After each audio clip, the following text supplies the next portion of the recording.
некој интерес е настан за време на војниот рок, некој карактеристичен кој што ти останал во сеќавање?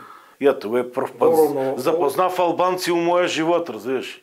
И ден денеска имам уште од нив двајца добри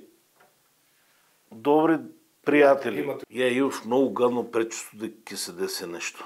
Кога паѓаме у заседа влага. Па нема 30 секунди почнаа да пукат. У таа заседа загина Двојаковски Димитар од Штип, колега не беше војник, и Петро Владко исто од Штип од целото Чардаклија, исто колега. А Митровски Горан, он е погоден со 2 метака у панцирот позади у грбо и со 2 метака у рапо. И фактички ударот на амуницијата го изфрлила од возилото и он е паднал на земи. Кога врачов доле, ја тоа е сванав дека он беше целиот разбиен, крв почнал да тече по мене. Шлемот ми беше на клупата, мозокот шлемот му истече. За вртосот позади гледам го Петро Владко, он паднал. Како се го погодиле, паднал е директно доле. Не реагира фанаго, он беше веќе убиен. Метако му беше поминал низ главата и ни шлемот беше излегнал.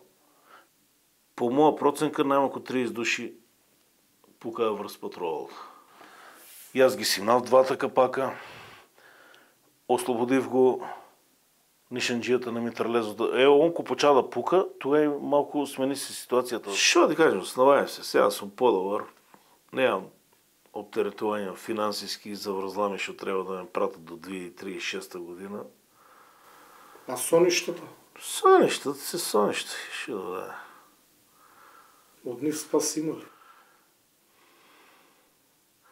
Не понекога ќе чатвати дека. Драго ми е. Истина бе.